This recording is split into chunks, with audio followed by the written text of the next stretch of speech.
Part of living according to the culture of the kingdom of God is to stand for life in all of its forms. And that's a complicated and sometimes complex discussion. And so we must have compassion when we do this. We must speak the truth in love.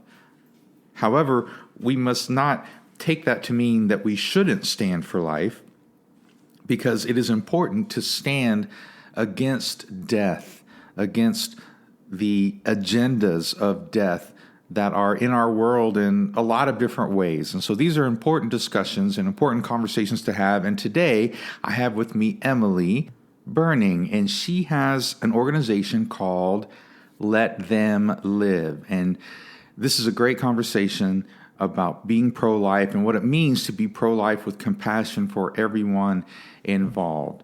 And before we get to the episode and the great conversation, please go to the description where you can click on a link and get a free book, download a free book. You'll also be able to click on a link for my new book that just came out. It's called We Were Reborn for This, and best-selling author Bill Myers says this should be required reading for all Christians. So don't take my word for it. Check it out in the description. And remember to like and follow and share and give 5-star reviews to this podcast. All right, let's do it.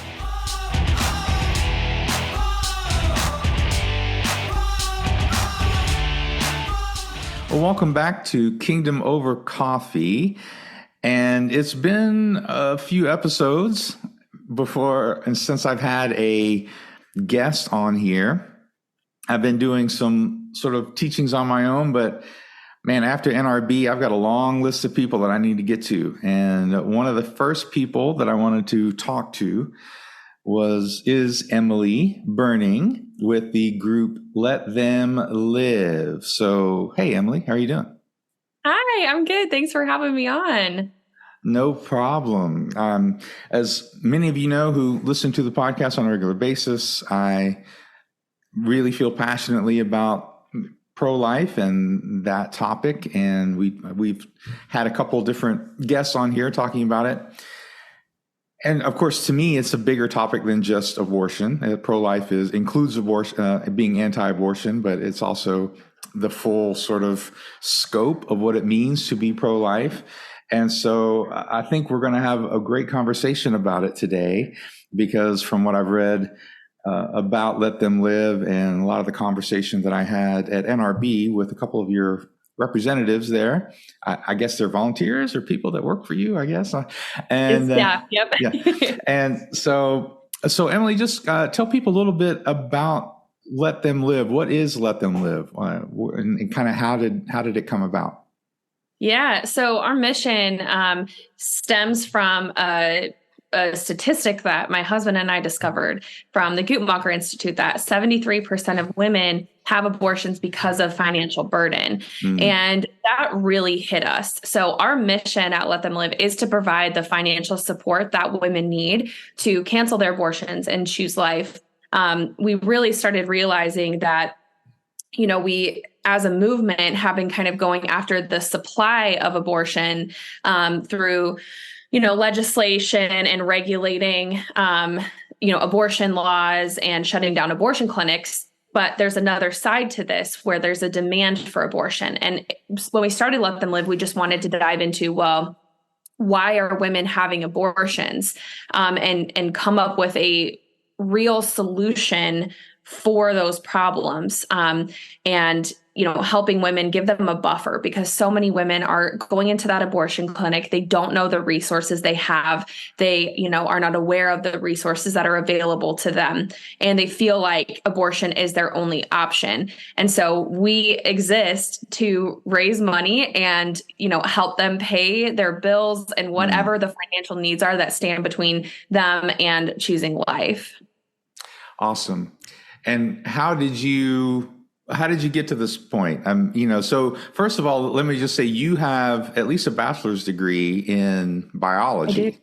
I do. This, so maybe we could kind of get into some of that at some point, but and you started this organization pretty much not right out of college, but soon after college, right? I mean, wasn't. And so kind of tell people where it came from. What's the story behind it for you? Yeah, definitely. Well, my story always starts in college. And I grew up in a Catholic pro-life home. And so I was always pro-life, but it wasn't until college where I don't really remember exactly, but I do remember it just feels like I woke up one day and I was like, I need to educate myself about abortion. It just, maybe it was being at college and seeing, so many people support abortion and Planned Parenthood being on campus. I mean, there was a Planned Parenthood right across from campus. I think that may have woken me up. So I started doing more research, and that's when it really started hitting me that, okay, like this is a really big issue that has to be addressed. So I looked for a Students for Life club that I could join. And it was a club that was just operating out of the local like Catholic church, the campus church. That I was a part of, but they didn't do anything on campus. They didn't go out or try to have conversations about it or do anything, on campus. And I was like, guys, we have got to get out there and do something because, we're not going to change any minds inside the walls of this church. And so I think that was probably a little bit of a step out of their comfort zone because one by one, everyone kind of dropped off and I ended up taking over the Students for Life Club. And then it was just me. So I had to kind of regroup and start the club from scratch, which ended up being a huge blessing that happened because, the saying, we make plans and God laughs, my whole life. I wanted to be a veterinarian. Like that was the path that I was on, have my degree in biology. But through leading the Students for Life Club, it just sparked my passion for pro-life activism. And I started realizing that was what I wanted to do with my life. So I would just start skipping class to do activism, I just literally, that's all I wanted to do. And so I kind of, C's got degrees. So I kind of glided through the rest of my college years doing pro-life activism. And shortly after I graduated, it was kind of a scary time. I didn't know what I was going to do. When I called my parents to tell them I was going to be an activist and not a veterinarian, they were just freaking out, which I get now looking back. But I ended up going to work for an organization called the Leadership Institute based in Arlington, Virginia. Yeah. And that's actually where I met Nathan, my husband. Okay. And we became friends. We started dating. And one thing led to another. We got married in 2018. And that's where the story of Let Them Live really starts. Nathan knew I was super passionate about the pro-life issue. I would say he was definitely pro-choice at one point. I don't know if he was pro-life like fully when I met him, but he was definitely apathetic. But through our time together, he definitely had like a change of mindset. And a couple months after we were married, he's a night owl. He was on Facebook at like 3 a.m. and he was in a pro-life group and a woman was commenting, help, like my cousin has an abortion scheduled. I don't know what to do. Can someone give me advice? So Nathan reaches out to her and asks her such an important question, which is, why is she having the abortion? Like, what's the reason behind it? Because maybe we could do something about it. And it turns out that she was evicted from her apartment. It was December, so it was freezing. She was living in her car, and she was pregnant. She lost her job. Just everything that you can think of happened to this poor woman. And through conversation, it turns out she would be able to get back into her apartment, but she had to pay a fee to the landlord that she didn't have. And it turns out that's exactly how much we had in our bank account. And so it was just right around that. I think we had $100 left to our name right after that. So we literally gave her everything that we had. She got back into her apartment and she canceled her abortion. She messaged us and said, do I have to call and cancel or do I need to go in on Monday to cancel it? And we were just like, what just happened? We saved a life. Okay. That was surprisingly easy, So we got the ultrasound from her and that was really what sparked it.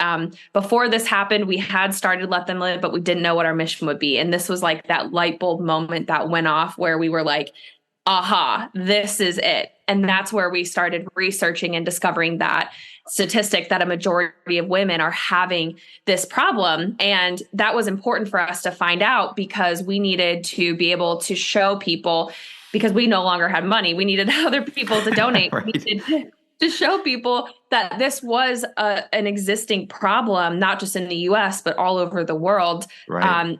And that it was a gap in the pro-life movement. Yeah. So let's go back a little bit to, your time in college. So you were a biology major. Is there any connection between the research you were doing about abortion and what you were learning about biology? I mean, like as a biology major, were there some connections there just scientifically for you? Oh yeah, 100%. I mean, let's be honest, like you can't, even like high schoolers or middle schoolers would be able to grasp the concept, like the basic biology, bio 101, Right. that, you have the sperm, you have the egg, they come together, both of them cease to exist, and you have a new human being. And so for me, during my college years, I would say that my pro-life stance, when I started doing research, it became more about the science and the logic about it. There's a lot of people who are pro-life because of their religious perspective, which is totally valid. And that also contributes to my view. But it's the fact that, it's an undeniable fact that a new life is formed. And that really helped in my conversations that I would have in college. And it kind of gave me some, like street cred, I guess, to say, hey, like, I'm not just some random person. I have literally studied this. And just like, the statistic that live action has, it's like 98% of biologists agree that life begins at conception. It's just an undisputed fact. And that then turns the conversation to, well, okay, it is a human being. But then it's the personhood argument, when does the embryo or the fetus or the zygote, have rights? But I would definitely say it helped because it helped push me in my own mission to know that we're fighting for literal tiny little human lives at every single stage of their life. Yeah. So just a little bit about my background in this is I was a surprise pregnancy. Awesome. Okay. So I was the unplanned by my parents pregnancy, right? I was that person, and I'm the firstborn, and my parents got married, and so there was that whole background, and my mother was a believer and still is, and very very has a lot of faith, and so when I was getting a little older, my mother periodically, or actually on a regular basis, when we lived in Montgomery, she volunteered at a place called Save a Life, which was basically she would go in and counsel women and show them the video and do the whole talk about what an abortion is.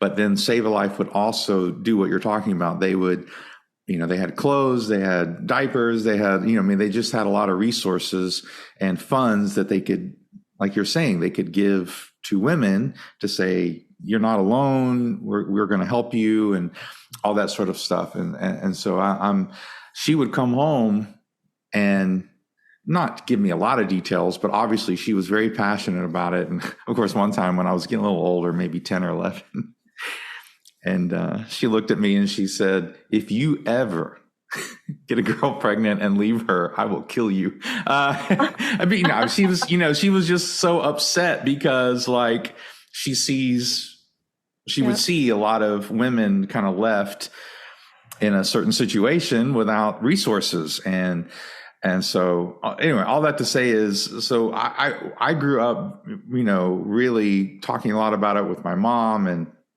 of course, like you're saying, for me, there was a lot of philosophical and biological things that I started to research. I'm not a biologist, but at the same time, it was one of those things where you can make the argument without really getting into the religious aspect. I'm not saying you shouldn't get into the religious aspect. I'm just saying that there are people who are on who would consider themselves maybe more liberal, or maybe would consider themselves more of an atheist or an agnostic, who, because of the biology, because of just their ideas of human nature and rights and speaking for the voiceless and all of those sort of things, get on board with being pro-life. And that's not really talked about. It's always talked about as this like fascist Christian evangelical Republican thing. And I think the pro-life movement is a lot more diverse than that. And if you really look into it. So anyway, that's why I asked about your sort of background with biology. It's so important because you also want to know your audience. You know, if you're talking to someone who may not have a solid opinion on abortion, and let's say they aren't religious, like, your best argument isn't going to be, you know, like theological debate about why abortion is wrong. Your best argument is going to be like, this is a human, you know, and that's what science says. And that's how we, you know, can help people along, you know, into our cause. Yeah, absolutely. All right. So I love all of this. Now you're in, now you've got the mission of Let Them Live. Yeah. How is that working out? So have you been doing this for 4 years or so? Like, where have you guys come to with your organization and the sort of things that you're involved in and doing? Yeah, I literally tell everyone this all the time. I look back on the last, you know, like almost 5 years, and I'm like, what? What is this? You know, this is crazy. And it really is amazing because it's like the perfect story of how just saying yes to God just takes you down the craziest path, you know? There were times where I was like, God, I don't want this. I wash my hands of this. I don't want to do this mission. You know, and before we, you know, found out about Let Them Live, what Let Them Live's mission was going to be, I had a conversation with God and I said, all right, fine. Like, I'll do Let Them Live, but there's two contingencies. I don't want to have to fundraise all the time, and I don't want to, you know, be in the business of counseling women. Like, I think that we should just do activism. And, you know, literally those are the two things that we do. And so with a little arm twisting, here we are. And it is absolutely amazing, the growth that we've had. I mean, we have like 80-something thousand followers on Instagram, which is absolutely amazing. We have wonderful donors and supporters. We've grown our donor base from just Nathan and I to over 20,000 amazing donors across the world. We have over 50 staff. We have hundreds of volunteers. We've created this kind of like virtual pro-life movement, which is absolutely amazing. You know, we had our first fancy black tie event earlier this year.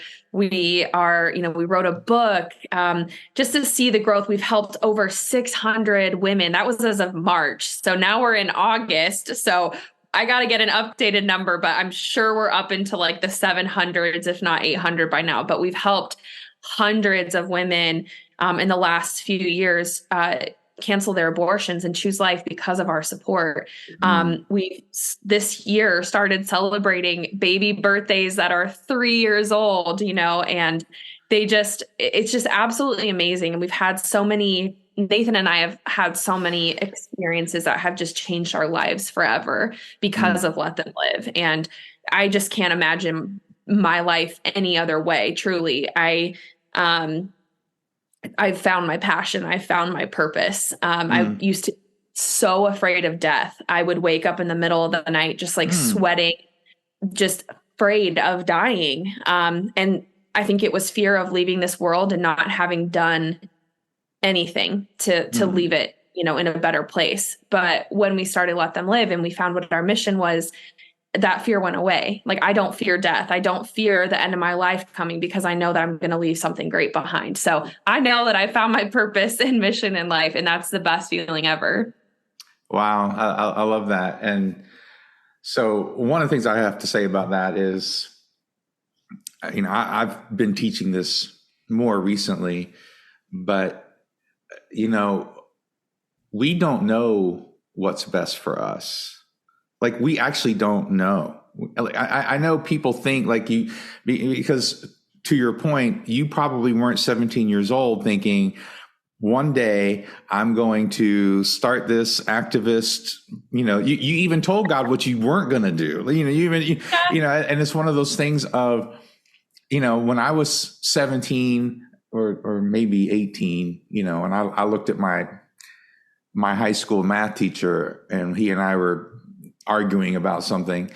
He wanted me to do my homework, and I didn't want to do it. And I looked at him and I said, "I'll never do your job."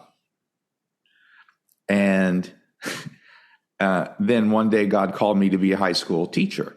And it's like, oh, there you go. It's like so often we think, because we think we know what we want or what we need. And that's kind of been my new interpretation of delight yourself in the Lord, and he will give you the desires of your heart. We think, well, I want to be a Hollywood movie producer or something, and if I delight myself in the Lord, that's not the transaction. The transaction is I delight myself in the Lord, and he surprises me with what will actually feed my soul. I wasn't even thinking about this. I wasn't thinking I was going to do this for my life or whatever. I was going to be a rock star. I was going to do all sorts of things with my life, and God had other plans. And so I love that that's part of your story too. And you're still, I'm not going to say you're still fairly young.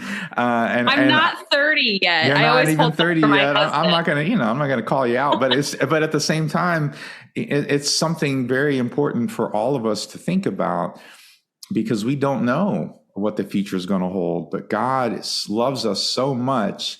Not that it's going to be easy, but when we start saying yes, I actually wrote a book called Say Yes, and it's about this very thing, because when you just start saying yes, you don't know what the future is going to hold, but then God is in control of the consequences of that yes, and it's going to be adventurous and mysterious.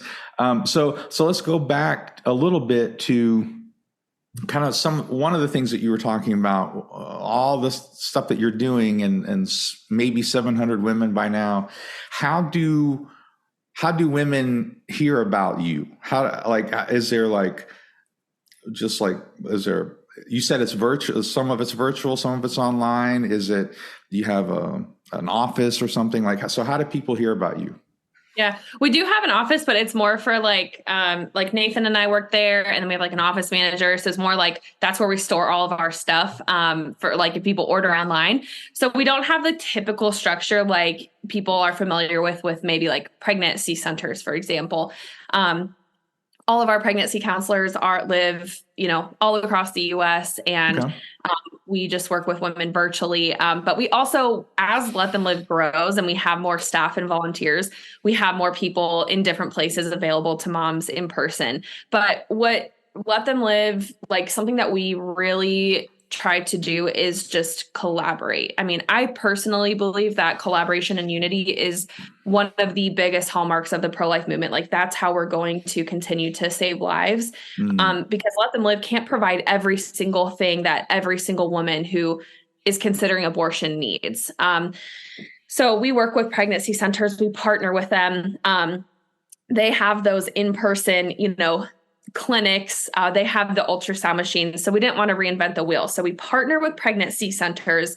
We also partner with sidewalk counselors. So if there are women walking into the abortion clinic, what better way than to equip sidewalk counselors with our material as a resource, along with other resources, to say, hey, if you're walking in there because you can't pay your rent, we know an organization that will do it for you.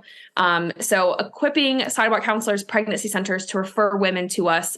Pregnancy centers sometimes don't have the financial ability to take on the financial needs of the women that come to them. And so that's where we come in, and we can kind of step in and help in any way.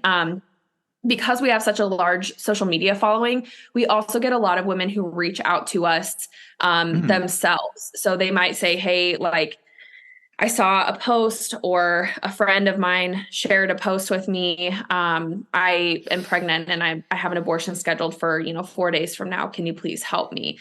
And it really is a request for help because they previously didn't know about our resource. The most amazing thing about social media. And I guess I know I'll tell you some stories later, but this is just so Yeah, cool. yeah, yeah.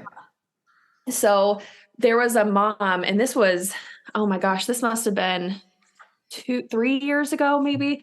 Um, she was in Planned Parenthood. She had done the ultrasound and she was getting ready to go back for the abortion. And she gets on her phone. She just goes onto Facebook or onto Instagram and she types in, abortion or something like that. And on the Explore page, a post from Let Them Live popped up. And she just decided in that moment to reach out to us.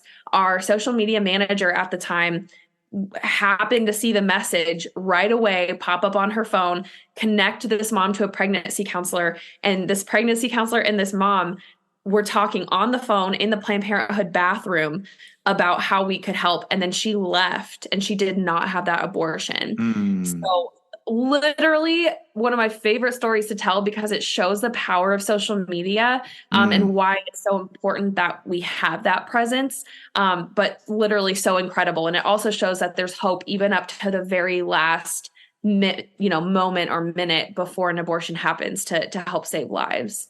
Amen. Yeah, and so I also wanted to kind of go back to something you said, and maybe it's not as intricate as it feels in my brain, but you talked about celebrating the birthdays of babies that have been saved. Do you actually celebrate them? I mean, what do you mean by that? Are you just saying like, well, we know they're 3 now, and so we celebrate that, or do you have some sort of system set up where you literally try to keep in contact with these women even Yeah. So afterwards? a little bit of both. I mean, we know when birthdays happen, we have an amazing calendar, and each day is marked off with babies' birthdays. So all of our team, all of our donors who have the calendar, like everyone celebrates it. I love But that. each pregnancy counselor and each mom have such a unique relationship. And a lot of our pregnancy counselors still have relationships with moms years after. It really just depends on the mom. Some moms just kind of want to come in and out of the program and be done. And that's okay too, but a lot of our moms, they become like family to us. And Nathan and I, when we first started Let Them Live, we did everything. Like we were all the caps, we did fundraising, we did, accounting, we did all the stuff. And we did the pregnancy counseling. And so there are a handful of moms that are really close to Nathan and I, because we just had that personal connection. And their children are really, really special to us. So just when we had our gala in May, we had a bunch of moms and their babies there. And then the next day we had them over at our house and we were seeing 2 babies that are really close to us, Kiari and Stone. They are both 3 years old now. They were running around the house and, playing with each other and just having so much fun. And we were playing tag. And we've been to their birthday parties. Like Nathan and I have like physically gone to their birthday parties. And we just love them. They're like, we're like aunt and uncle to them basically. So it really is like very hands-on, for sure. I love that for so many different reasons. Number one, I believe that relationship is key. I mean, that's who God is. That's what God's all about. God's about relationship. He's about connection. And, you can tell God all you want. I don't actually want to counsel women, but he's, the best thing for you and for those women is for you to have a relationship, for it to be real to you, for it to be personal, quote unquote. And also I love that because as someone like myself who has worked a lot in dealing with the homeless and dealing with poverty and dealing with a lot of these situations, a lot of people don't realize that poverty isn't necessarily financial. It can be, and it is to some degree, but one part of poverty that makes women like this or just people in poverty in general feel stuck is they don't have relational resources. They don't have people in their life that they can say, look, I know I made a mistake. I'm in a crisis, yada, whatever. The thing is, can I stay with you? They don't have people who say, you can stay with me. We will help you.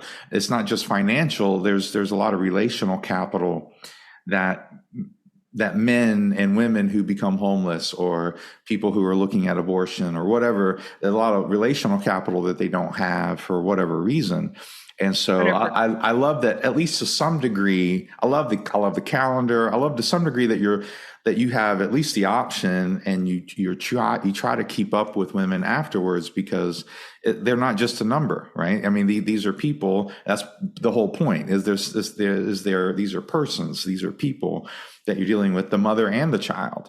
And they're both people that God cares about, and so should we. So, man, I love a lot of that. So we've got just a few more minutes, but why don't you, is there any other story that you can kind of come to, even one about yourself? You said you guys have been through so much over the last few years, but whether yourself or maybe another person who's been through your organization of just transformation that you've seen. Yeah, I mean, definitely for Nathan and I, huge transformation of ourselves, our faith. Nathan only became a Christian about 2 years ago, and I mean, the work definitely played a huge part in that. Wow. We've just been so blessed. There's no day that is easy when working with Let Them Live, but that's okay, because that's what we're called to. And easily, the best yes of my life. Was I scared out of my mind back, almost 5 years ago when God was asking this of us? Absolutely, because Mm. Nathan and I no longer had money. We were just married. We were living in a fifth wheel RV trailer in the back of his family's business. We've got that the stress of being, a first year of marriage anyways. We're living on top of each other, no money, scraping pennies, trying to buy Taco Bell, But in those moments, we learned, which I still love Taco Bell. I get it almost every day. So no, nothing bad on Taco Bell. It's just got a great dollar menu. We learned so much to trust God and to trust each other. And I think that has made our marriage so much stronger. And I talk about Nathan and I a lot in relation to Let Them Live, because you can't pull Nathan and Emily out of Let Them Live. You definitely can't pull Let Them Live out of Nathan and Emily. So Mm. have grown so much. And that has helped us in our personal lives with learning to trust God. About 2 years ago, we found out that 2 years ago it was a wild year. 2020, end of 2020 and 2021 was just absolutely nuts for us. I started having some major issues with my family. Found out I Mm. have a half sister I didn't know about, which is awesome. Wow. That was good. That was a good surprise. And then we also found out that we couldn't get pregnant, and we were Mm. like trying for so long to get Oh, pregnant, just couldn't. And that was really hard. But yes. again, God is so faithful. And we discovered something called embryo adoption. And we adopted 15 embryos that were created through IVF back in the 90s. So they're the same age as me. They've been waiting for 28 years to be given a chance at life. And we're finally going to be able to do that on August 17th. So just seeing it all kind of comes together with our life and Let Them Live. When you see where you're at now and you look back and you just want to tell your past self, it's going to be okay. It's going to all work out. I love And I that. wouldn't trade it for anything. I wouldn't trade, the infertility. I wouldn't trade the really Mm. hard times. There's moms that we counseled that I thought, this is it. She's going to have that abortion and there's nothing that I can do. One of those moms was just the hardest mom that we counseled. And she went back and forth on abortion so many times. She was living in her car, abandoned by the father of the baby, no job, nothing. She was going to have a 2-day abortion, and then she planned to commit suicide after. Mm. And we flew out and we were like, hey, we're going to help you. We're here for you. We're going to, no matter what you need. And then she actually asked us to be in the delivery room with her when she gave birth, and we were there. And it's those moments that I'm like, okay, God, you're right. You were right. Okay, I get it now. I Mm. see the full circle. So all of that to say, our lives have been forever Mm. changed because of Let Them Live. Well, I'm going to say two things before I ask another question. I told you this might go long. First of Hey, I could all, talk forever. uh, first, I know it's hard. I know people who have gone through what you're talking about, and I know I don't personally know, obviously, because I'm not a woman, but I know as a pastor having to deal with that and having to, pray through some difficult, very difficult things. So I'm very sorry, but I'm also number two, very proud of you because when you have to shift your expectations like that, it's a big deal. And so I'm very proud of you. I think my last question, hopefully it'll be a little bit of a happier question in the end. What about resistance to what you do? What about what kind of resistance have you faced, whether personally? I know you talked about your family freaked out. I mean, that's just sort of normal. My family didn't want me to move to Korea either when we did, we decided to, when my wife and I were like, I think God wants us to go to Korea and we didn't even know how long. We just knew we needed to go. But talk about the different kinds of resistance that you feel and that you deal with as an organization, as a couple, or whatever. Yeah, I mean, everything that you can probably imagine under the sun, but that's okay.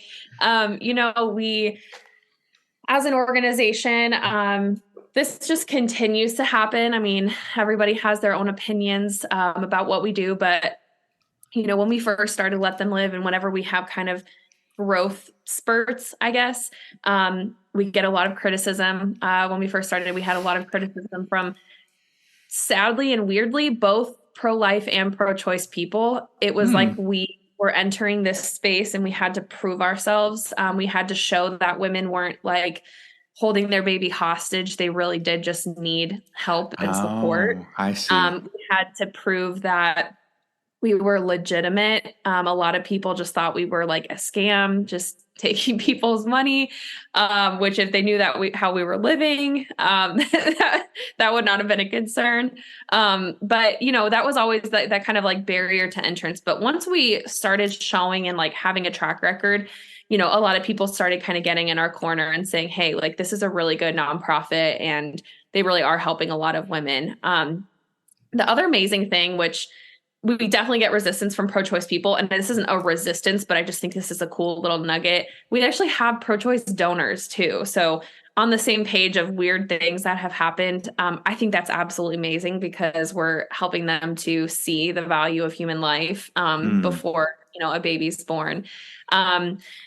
We've experienced everything from social media, shadow banning and issues with, running ads to just, internal type things like, learning to grow our staff and having to deal with, those interpersonal, issues that come up. And Nathan and I have just been learning along the way. We've also had resistance in, just the type of support that we can get. Like I said, there's always going to be that barrier. We kind of have to prove ourselves.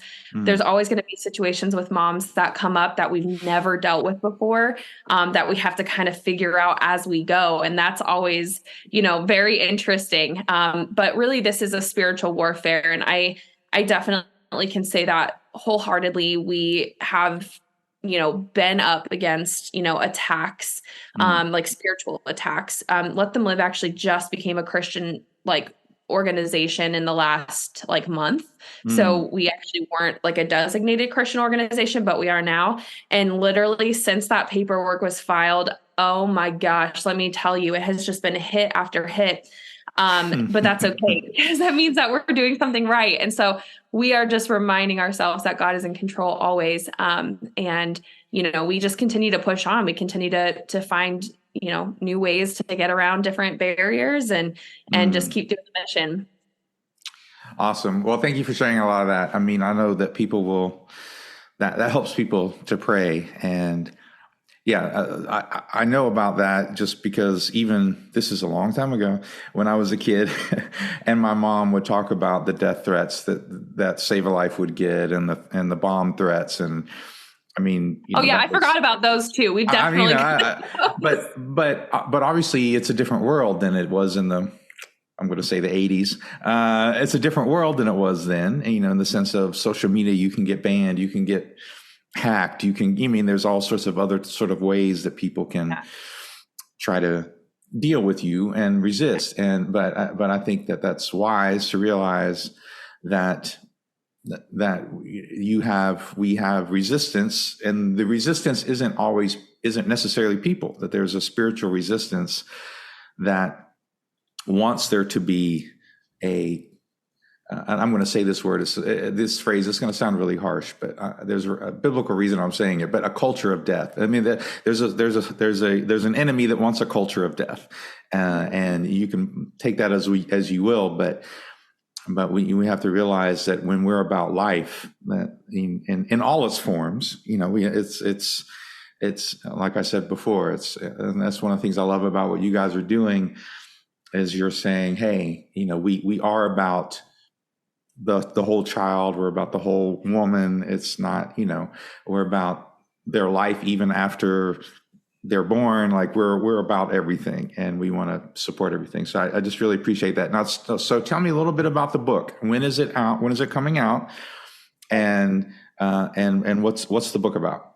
Yeah, so it'll be out September 1st, and we'll be putting it out all over our social media. So links to figure out, where to order, and everything will be available on our social media. It's pretty awesome. It's written from Nathan's perspective, but there is one chapter that is written from my perspective, but it really is our story. It took us some time to kind of figure out how we wanted to write this book. And we thought about kind of going back and forth between our voices, but really, like I said, it's our story together. So I let Nathan take the reins on it. It was something that God really asked him to do. So interesting. It's the story of how, Let Them Live got started. That story I told you about at the beginning, about that first mom that we helped. It talks about things that we've learned, mistakes that we've made. It talks about our personal lives. I mean, it's a very raw, real, honest account of the last 4 years of our life.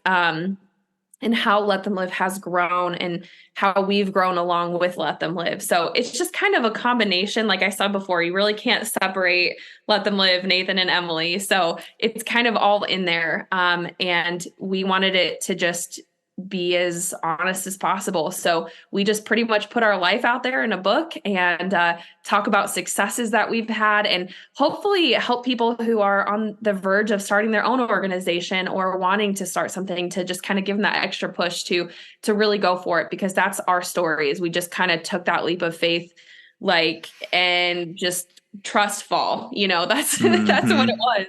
Yeah. So I'm really excited. We've sent it out to our top donors, and we've only gotten amazing feedback, which is awesome, because I just never know how something like that is going to be received. But it really has been really impactful and helped Let Them Live grow even more. So we're going to be doing a book tour as well, which I'm so excited. So this is going to help Let Them Live grow even more. And this book is just a perfect way to say, here, this is what we're all about. Yeah.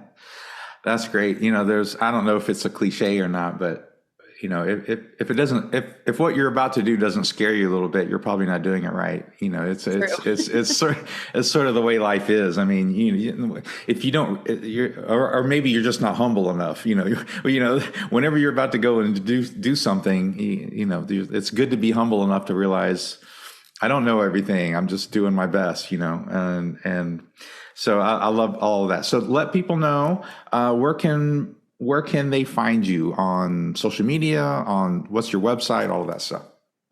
So our website is letthemlive.org. You can just type in Let Them Live on Google as well, and we will definitely pop up. And that's where you can see, where to donate. You can become a monthly donor, which is our Heartbeat Club, which is the shirt that I'm wearing today. You can see our most recent fundraisers. We do a new fundraiser every week for a different mom. So you can read her story. And if it really, speaks to you, you can donate, you can learn how to volunteer and get involved. If you're a church member or, you are a pastor, and you're interested in our Adopt a Mom program, that's a great way for the church body to surround a mom with love and support. So that's an amazing program. And you can just, explore our website. And then we also have our social media, which is like our bread and butter. We love our social media. That's where you can get all the updates on everything. So Instagram, Facebook, Twitter, Threads, TikTok. If I'm missing any, I'm sure that we're on there. You can also go onto our YouTube. Just type in Let Them Live. You'll see our YouTube.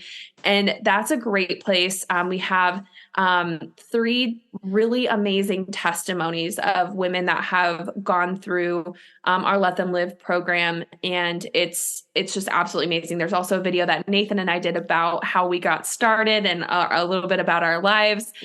So please check us out. We have awesome content, and we always need more supporters. Awesome. Well, Emily, this is great, and I knew it would be because, like I said, I had such a great conversation with people from your organization there at NRB, and I really just encourage people to check out the website. I know, we've had a few people on the podcast that do amazing things in this space, so get involved. There's so many different easy ways to get involved, and I love a lot of what you talked about. So thank you so much for being here. And if you would, just pray us out. Absolutely. Yeah. Thank you for having us, or having me. Us. Let them live, whatever. Yeah. All right. Oh, Lord Jesus, thank you so much for such a wonderful time. Thank you for giving us the opportunity to gather and talk about you, talk about how you've worked in our lives, talk about how you are using us for your greater purpose. We are your hands and feet. Thank you for giving us special talents and unique gifts that we can use to go out into the world. Thank you for loving us.